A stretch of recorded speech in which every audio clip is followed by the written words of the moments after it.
நம ஓம் சக்திய சிகிச்சை நம ஓம் சக்திய சிரசே நம செஞ்சு இந்த 5 அத்தியாயத்தையும் படிச்சுட்டு இந்த பிரசாதத்தை வாங்கி சாப்பிடணும் அப்படிங்கிறது தான் அவர் சொன்ன விதிமுறை.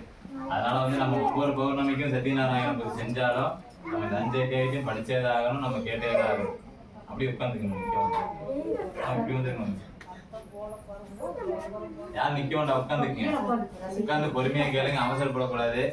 சத்யநாராயண பூஜையில வந்து முக்கியமானது என்னன்னா அவசரப்படக்கூடாது, பிரசாதத்தை வந்து அலட்சியப்படுத்தக்கூடாது அப்படிங்கிறது தான் இந்த கதை வரும். அதனால சொல்றேன், யாரும் நிக்க வேண்டாம்.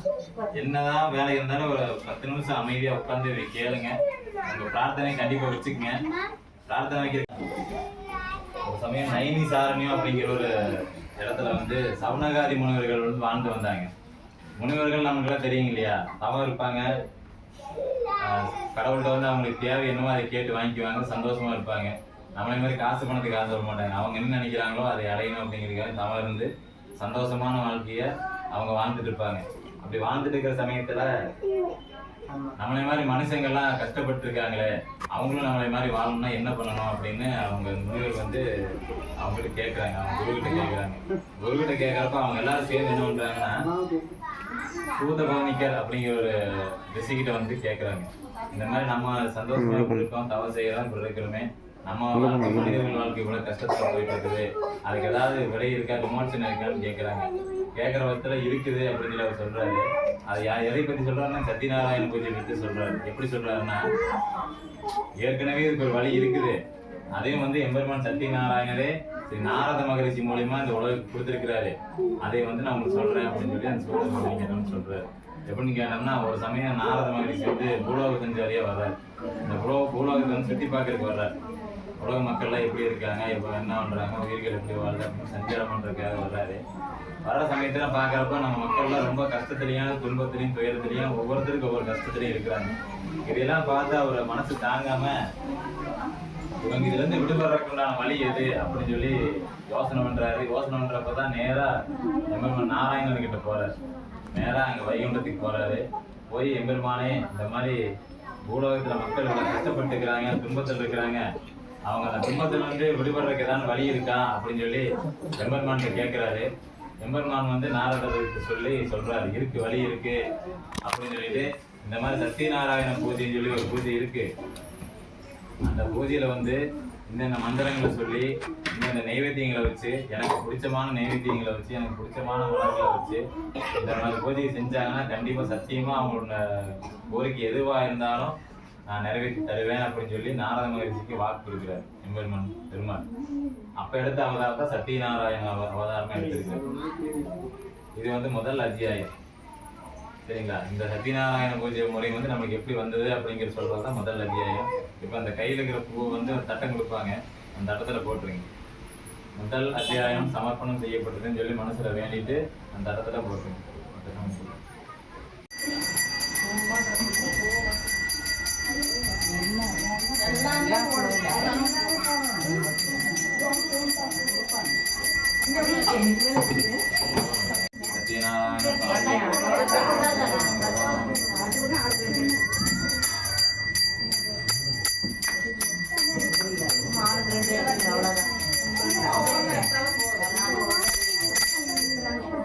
ஒரு இதுதான் 2ஆம் அதிகாரமா சொல்றாரு. என்னன்னு கேட்டீங்கன்னா, காசியில வந்து ஒரு வயசான ஒரு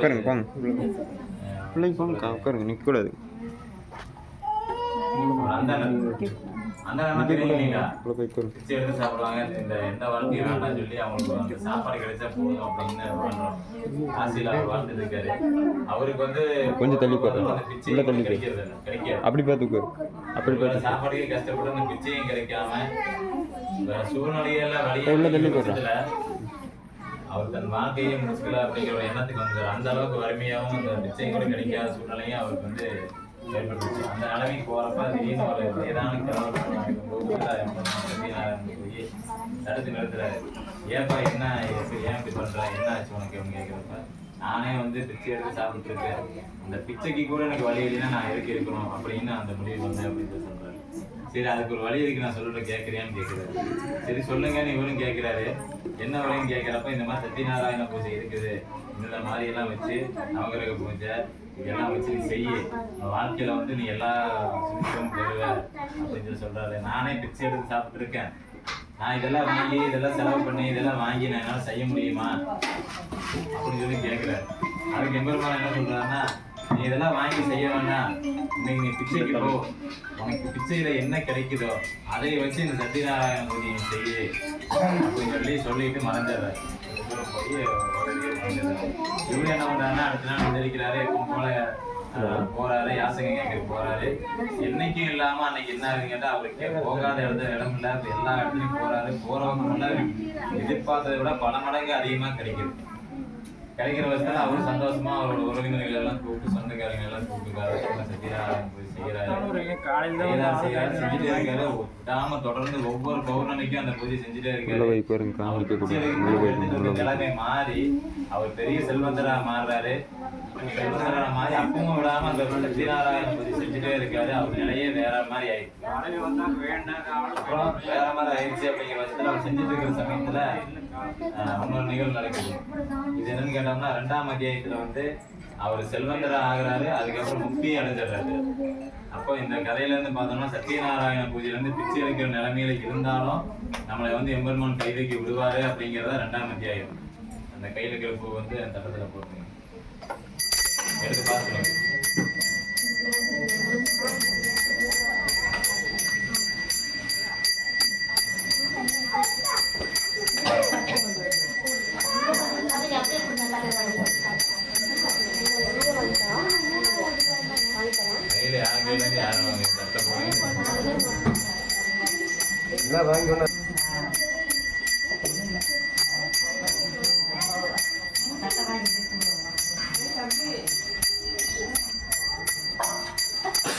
ரெண்டாம் அத்தியாயத்துல வந்து இன்னொரு பாட்டு இருக்கு. என்னன்னு கேட்டீங்கன்னா, இந்த அந்த நாள் வந்து பூஜை செஞ்சுட்டு இருக்கிறப்போ ஒரு விறகு வெட்டி வந்து அந்த பூஜை இந்த மாதிரி நின்று நம்ம செஞ்சுட்டு இருக்கோம் இல்லைங்களா, இது மாதிரி அவர் செஞ்சுட்டு இருப்பாரு. அப்ப அந்த ஊருக்குள்ள விறகு வெட்டி வந்து 5 மணிக்கு அவருக்கு விறகு வைக்காம இருந்த விறகெல்லாம்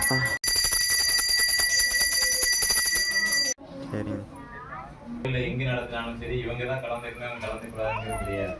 ரோட்ல போயிட்டு இருந்தவங்களும் நின்று கலந்துக்கலாம், யார் வேணாலும் கலந்துக்கலாம். அந்த மாதிரி ஒரு சிறப்பான பூஜை.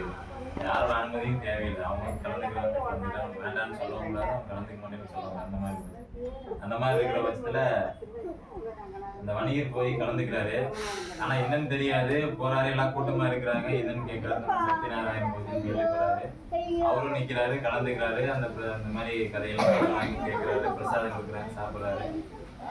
அப்புறம் கடைசியா அவருக்கு தெரியாது இல்லையா என்னன்னு போய் கேட்கிறாரு. அந்த அம்மாட்ட போய், எதுக்காக இந்த பூஜை செய்யறீங்கன்னு கேட்கிறாரு. அவங்க சொல்றாங்க, இந்த மாதிரி வாழ்க்கையில ஒவ்வொருத்தருக்கும் ஒவ்வொரு துன்பம் கஷ்டங்கள் இருக்கு, அதுல இருந்து விடுபடுறதுக்காக வேண்டிய ஒரு பூஜை. என்னென்ன மாதிரி கேட்கிறப்ப, இந்த குழந்தை வர வேணுங்கிறவங்க, கல்யாணம் ஆகணும், செல்வம் எல்லா சகலமும் என்ன தேவையோ அதுக்குண்டான பூஜை இதுதான் அப்படின்னு சொல்றப்ப, அவருக்கு வந்து குழந்தை இல்லாம இருந்திருக்கு.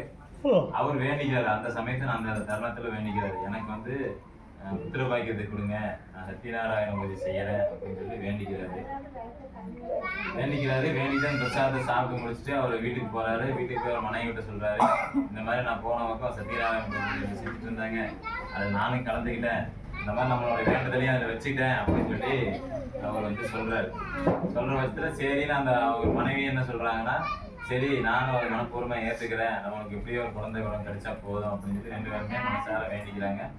அவங்க வேண்டிக்கிறாங்க, வேண்ட மாதிரியே அவங்களுக்கு குழந்தை வரம் கிடைச்சிருது, குழந்தையும் பிறந்துருது, பெண் குழந்தை பிறக்குது அவங்களுக்கு. அவங்க என்ன எதுக்காக வேண்டாங்களோ அதை சத்தியமா நிறைவேற்றி கொடுத்தாரு சத்யநாராயண். அப்புறம் குழந்தை பிறந்த உடனே அந்த மனைவி என்ன சொல்றாங்க, ஏங்க நம்மளுக்கு தான் குழந்தை பிறந்துருச்சுல்ல, சத்யநாராயண பூஜை நம்ம செஞ்சிடலாமே அப்படின்னு சொல்றப்ப, அவர் மனைவி என்ன சொல்றாருன்னா, செய்யலாம் இப்ப என்ன அவசரம், மெதுவாக செய்யலாம் அப்படிங்கிறாரு. ஏன்னா அவர் வந்து வியாபாரத்துல பிஸியா இருக்கிறாரு. சரி நான் ஆயிடுச்சு. அவருக்கு நாட்கள் அப்படியே கடந்துட்டே இருக்கு. அந்த குழந்தை பெரிய பொண்ணாகிறாங்க. அப்ப சொல்றாங்க அந்த மனைவியை செய்யலாம் இப்ப என்ன அவசரம், திரும்ப செய்யலாம் திரும்ப பெரிய கழிச்சே இருப்பாரு. அப்புறம் அந்த குழந்தை வந்து பெருசாயிட்டா, கல்யாண பொருளுமே வந்துருச்சு. அப்போ என்ன சொல்றாங்கன்னா, நம்ம வேண்டிதான் நம்ம கிடைச்சது செஞ்சிடலாங்க அப்படின்னு சொல்றாங்க. அவரு என்ன சொல்றாருன்னா, எனக்கு தெரியும் எப்போ செய்யணும்னு அப்படின்னு சொல்லி அப்பவும் தட்டி கழிச்சிடுறாரு. அந்த பெண்ணுக்கு வந்து திருமணமும் ஆச்சு. திருமணமாகி மருமகனும் வந்துட்டாரு. அப்பவும் சொல்றாங்க, அப்பவும் அவர் வந்து அந்த பூஜை செய்யறதுக்கு அவர் மனம் ஏற்றுக்கவே இல்லை. திரும்ப தட்டி கழிச்சிட்டே போறாரு. இப்படி போயிட்டு இருக்கிற சமயத்துல ஒரு நாள் அந்த வணிகரும் அந்த வணிகருடைய மருமகன் 2 பேரும் என்ன செய்யறாங்கன்னா வணிகத்துக்காக வெளியூர் போறாங்க, வெளியூர் போறாங்க.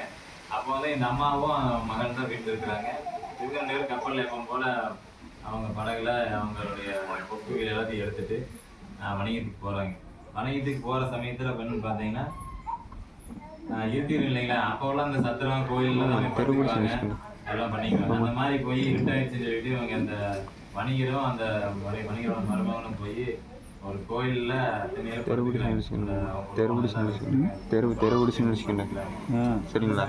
அரண்மனையில வந்து திருட்டு போற சமயத்துல அந்த பொருட்களை எடுத்துட்டு அந்த வழியா தான் இவங்க படுத்திருக்க வழியா தான் அந்த வெளிக்கு வந்தவங்க ஓடுறாங்க. அந்த அரண்மனை காவலர்கள் வந்து அவங்க துரத்திட்டு வர்றாங்க.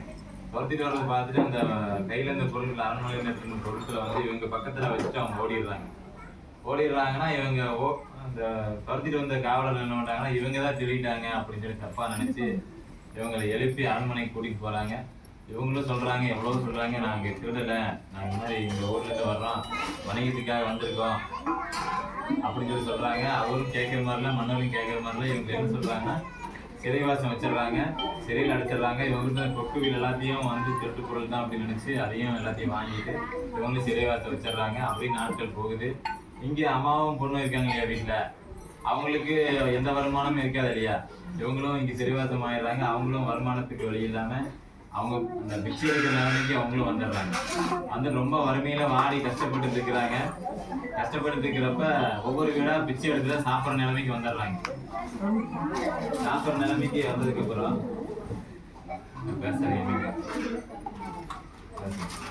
பிச்சை எடுத்து சாப்பிட்ற நிலைமைக்கு வந்துடுறாங்க. அப்படி போயிட்டு இருக்கிற சமயத்துல அந்த பொண்ணு ஒரு நாள் என்ன பண்றான்னா, இந்த மாதிரி பிச்சைக்கு போற சமயத்துல ஒரு வீட்டுல இந்த மாதிரி சத்யநாராயண பூஜை வந்து நடக்குது.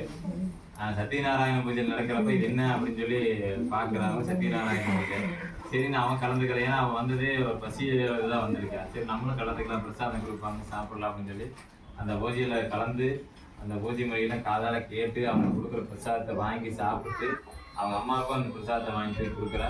அவங்க அம்மாட்ட வந்து சொல்றான், இந்த மாதிரி சத்யநாராயண பூஜை நடத்திட்டு இருந்தாங்க, அதில் நான் கலந்துக்கிட்டேன், அதில் கொடுத்த பிரசாதம் தான் சொல்லி அவங்க அம்மாட்ட கொடுக்குறப்ப அவங்க அம்மாவும் அந்த பிரசாதத்தை வாங்கி சாப்பிட்றப்ப அந்த அம்மா நினைக்கிறேன், நம்மளும் இந்த மாதிரி சத்யநாராயண பூஜை நடத்துறோம் அப்படின்னு சொல்லி தான் நம்ம குழந்தை அவனை கேட்டோம், அதில் கிடைச்ச குழந்தை தான் நீன்னு சொல்லி அந்த கதையை சொல்றாங்க. அந்த பொண்ணுகிட்ட கேட்குறாங்க. இவங்க என்ன சொல்றாங்கன்னா, நம்மளும் சத்யநாராயண பூஜை நடத்தலாம் அப்படின்னு சொல்லி இந்த அம்மாவும் பொண்ணுமா சேர்ந்து நம்மளால முடிஞ்ச பொருட்களை வச்சு, பெருசா நம்மளால செய்ய முடியலனாலும் பரவாயில்ல, நம்மளால முடிஞ்ச பொருட்களை வச்சு செய்யலாம் அப்படின்னு சொல்லி சத்யநாராயண பூஜை செய்யலாம்னு முடிவெடுத்து சத்யநாராயண பூஜை செய்யறாங்க. இவங்க சத்யநாராயண பூஜை செய்யறதுக்கு அந்த முயற்சி எடுக்கிறப்பவே அங்க வந்து சிறைவாசம் போன அவங்க கணவரையும் மருமகனையும் வந்து அந்த மன்னர் கனவுல போய் எம்பெருமான் சத்யநாராயணன் போய் சொல்றாரு, அவங்க 2 பேரும் நிரபராதி, அவங்கள வந்து விடுதலை செஞ்சு அவங்கள நாட்டுக்கு அனுப்பிச்சு வை அப்படின்னு சொல்லி கனவு சொல்றாரு. அதே மாதிரி அந்த நாட்டு மன்னரும் அவங்ககிட்ட மன்னிப்பு கேட்டு ராஜ மரியாதையோட அனுப்பிச்சு வைக்க சொல்லிடுறாரு. அதே மாதிரி அவங்களை பிடிச்சு ராஜ மரியாதையோட மன்னிப்பு கேட்டு அனுப்பிச்சு வச்சுக்கிறாரு. அப்ப இந்த சத்யநாராயண பூஜை வந்து சொன்ன மாதிரி நடக்கணும், வாக்கு வரக்கூடாது அப்படிங்கிறது வந்து இந்த 3ஆம் அத்தியாயத்துல வந்து எம்பெருமான் சத்யநாராயணன் சொல்றாரு. இதோட 3ஆம் அத்தியாயம் முடிஞ்சிருக்கு. தண்டு கொடுத்து வாங்கிட்டு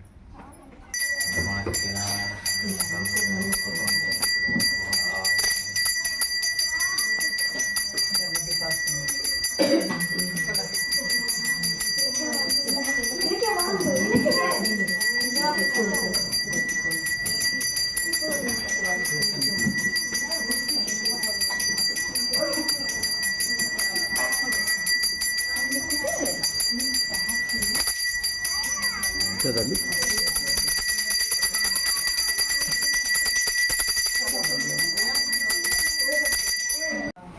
4ஆம் அத்தியாயமும் அந்த வணிகர் பத்தியே தான். அங்க வணிகர் இல்லைங்களா, அவங்க வந்து நாடு திரும்புறாங்க. அவங்க போன ஓட்டத்திலேயே திரும்பவும் ஏறி அவங்களோட புக்குகள் எல்லாத்தையும் ஏற்றிட்டு நாட்டு திரும்பி வந்துட்டு இருக்கிறாங்க. கொஞ்ச தூரம் வர்றப்ப அந்த ஓய்வு எடுக்கிற சமயத்துல எம்பெருமான் சத்யநாராயணன் வந்து என்ன சொல்றாருன்னா, ஒரு வயதான ஒரு முனிவர் வேடத்துல வர்றாரு. வந்து இவங்க கிட்ட இந்த மூட்டைகள் எல்லாம் என்ன அப்படின்னு கேட்கிறாரு. இந்த மூட்டைகள் எல்லாம் வெறும் குச்சி இலையும் சலுகுங்க அப்படின்னு சொல்றாரு. இவர் என்ன சொல்றாருன்னா, அங்கனமே ஆகுக அப்படின்னு சொல்லிட்டு இவரு கொஞ்சம் தூரம் நகர்ந்து போயிடுறாரு. அப்புறம் இவங்க ஓய்வு எடுத்துட்டு திருப்பி அந்த சமயத்துல கிளம்புறப்ப பார்த்தோம்னா பூரா அவங்க கொண்டு வந்து தங்கம் வைரம் பொட்டு எல்லாமே வெறும் இலை சருவி குச்சியுமா கிடக்குது. அப்புறம் இவங்க ஏன் இப்படி ஆச்சுன்னு தெரியாம யோசனை பண்றாங்க. அந்த மருமகனுக்கு வந்து ஒரு யோசனை தந்துவோம், இந்த வயதான ஒருத்தர் வந்தாரு, அவர்கிட்ட நம்ம போய் சொன்னதுதான் அப்படின்னு சொல்லி சொல்றாரு. திரும்ப அவங்க கிட்ட ஓடி போய் நாங்க சொன்ன தப்பு தான், எங்களை மன்னிச்சிருங்க அப்படின்னு சொல்லி மன்னிப்பு கேட்கிறாரு. மன்னிப்பு கேட்ட உடனே நீங்க என்ன கொண்டு வந்து கேட்கிற, இந்த மாதிரி தங்கம் வைரம் இந்த மாதிரி பொருட்களை கொண்டு வந்துட்டோம், நிறைய உயர்ந்த பொருட்களை கொண்டு வந்துக்கிறாரு. அங்கனமே ஆக அப்படின்னு சொல்லி சொன்னோன்னா திரும்பவும் அந்த அவங்க கொண்டு வந்த பொருளாவே மாறிடுது. அப்போ சரின்னு சொல்லி திரும்ப ஓடத்துக்கு வந்துட்டு இருக்கிறாங்க. இவங்க ஊருக்கு பக்கத்துல வந்தவொடனே என்ன சொல்றாங்கன்னா, இந்த வேலையாட்கிட்ட சொல்லி விடுறாங்க, இந்த மாதிரி நாங்க ஊருக்கு வந்துட்டு இருக்கிறோம் அப்படின்னு சொல்லி தகவல் அனுப்பிச்சு விடுறாங்க. அங்க இருக்கிற என்னன்னா, இந்த அம்மாவும் பொண்ணு வீட்டுல இருக்காங்க இல்லையா, சத்யநாராயண பூஜை செஞ்சுட்டு இருக்கிறாங்க. அது செஞ்சுட்டு இருக்கிற சமயத்துல அவர் வந்து சொல்றாரு, இந்த மாதிரி உங்க கணவரும் உங்க மருமகனும் திருப்பி வந்துட்டு இருக்காங்க அப்படின்னு சொல்றப்ப அவங்க அம்மா என்ன பண்றாங்கன்னா, சத்யநாராயண பூஜையை கரெக்டா ப்ராப்பரா பண்றாங்க, முறைப்படி பண்றாங்க. அந்த பிரசாதம் சாப்பிட்ற டைம்ல அவங்க சாப்பிட்டு இருக்காங்க. இந்த பொண்ணு என்ன பண்றாங்கன்னா, தன் கணவர் வர்ற ஒரு ஆர்வத்துல அந்த பிரசாதத்தை சாப்பிடாம புசிக்காம அதை அப்படியே வச்சுட்டு ஓடுறா, அவங்கள பார்க்கணும் அப்படின்னு சொல்லிட்டு ஓடி போறா.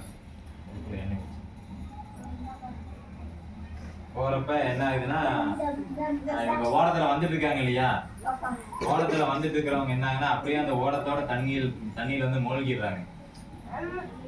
அதாவது ஊர் பக்கத்துல வந்துட்டு இருக்கிறாங்க, தகவல் சொல்லி விடுறாங்க. சத்யநாராயண பூஜை நடக்கிற சமயத்துல அந்த சத்யநாராயண பூஜையில பிரசாதத்தை அவமதிச்சுட்டு அந்த பொண்ணு வந்து இவங்களை பார்க்கணும் அப்படிங்கிறதுக்கு அந்த பிரசாதத்தை சாப்பிடாம வச்சுட்டு போனனால அந்த விளைவு என்னன்னு கேட்டீங்கன்னா, அவங்க வந்துட்டு இருந்த ஓட அப்படியே தண்ணியில கவிழ்ந்து உள்ளுக்குள்ள வந்து அப்பாவும் அந்த மருமகனும் மூழ்கிடுறாங்க. அந்த மருமகனுக்கு புரியவே இல்லை ஒண்ணுமே. ஏன் நம்மளுக்கு மட்டும் இந்த கஷ்டம்லாம் இப்படி எல்லாம் வருது, எதனால வருது அப்படின்னு சொல்லி தண்ணியில மூழ்க நினைக்கிறாரு. அந்த மருமகன் நினைக்கிறாரு, ஒருவேளை நம்ம சத்யநாராயண பூஜை செய்யாததான் இதற்கு காரணமோ அப்படின்னு சொல்லி அந்த கணம் நினைக்கிறாரு. எம்பெருமானே சத்யநாராயணா என்னை மன்னிச்சிடு, நான் சத்யநாராயண பூஜை செய்யறேன் அப்படின்னு சொல்லி தண்ணியில மூழ்கி நினைக்கிறாரு. நினைச்ச உடனேவே ஒரு அசரீரி ஒலிக்குது. எம்பெருமான் சத்யநாராயணன் தோன்றி, சத்யநாராயண பூஜை செய்யாததுக்கு தான் இத்தனையும் காரணம், அதுக்கான ஒரு பலன் தான் இது அப்படின்னு சொல்லி அவர் மூழ்கிட்டு இருந்தவரை அந்த ஒட்டுவியலோட ஓடத்தோட மேலே தூக்கி விடுறாரு. அதுக்கடையில இந்த பொண்ணு வந்து பார்க்கறப்ப இந்த கணவனும் அப்பாவும் தண்ணியில மூழ்கிடுறாங்க அப்படின்னு சொல்லி அழுதுட்டு என்ன பண்றான்னா, அந்த அசரீரியிலே சொல்றாரு எம்பெருமான், நீ வந்து சத்யநாராயண பூஜையில பிரசாதம் அவமதிச்சுட்டு வந்ததுனாலதான் இதெல்லாம் நடந்த விளைவு அப்படிங்கிறாரு. உடனே அவங்க ஓரத்துல இருந்து அங்கிருந்து ஓடி போய் பிரசாதத்தை சாப்பிட்றதுக்கு இவன் வீட்டுக்கு போயிடுறா. அதே சமயத்தில் அவங்களும் வந்து சத்யநாராயண பூஜை செய்யறேன் அப்படின்னு சொல்லி மனசார வேண்டிக்கிறாங்க தண்ணியில. அவங்களையும் மேலே தூக்கி விடுறாரு. இந்த பொண்ணும் வந்து பிரசாதம் சாப்பிட்றா, அவங்களும் மேலே வந்துடுறாங்க. இது வந்து 4ஆம் அத்தியாயம்.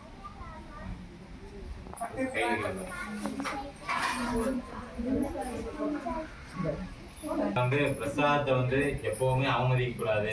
எந்த ஒரு சூழ்நிலையிலையும் வந்து எந்த கோயிலுக்கு போனாலும் நம்ம கையில பிரசாதம் வாங்கணும் அப்படின்னம்னா அதை உட்கார்ந்து சாப்பிடணும், இல்லாட்டி கரெக்டா அதை வாங்கி நம்ம முறையா செஞ்சிடணும். அதை செய்யாம நம்ம வந்து வேற எந்த வேலையுமே செய்யக்கூடாது அப்படிங்கிறத சத்யநாராயணன் வந்து உணர்த்துறாரு. இந்த கஷ்டங்களால் நமக்கு வரக்கூடிய கஷ்டங்கள் எல்லாமே இந்த ஒரு விளைவாக தான் இருக்குமே தவிர, நமக்கு தெரியாம ஒரு சில தப்பு செஞ்சிருப்போம். அந்த தப்பை திருத்திக்கிறதுக்காக தான் வந்து இந்த தவறு நடக்குது, இந்த கஷ்டங்கள் நமக்கு வருது அப்படிங்கிறத நம்ம புரிஞ்சுக்கணும் அப்படிங்கிறத அவர் சொல்றாரு.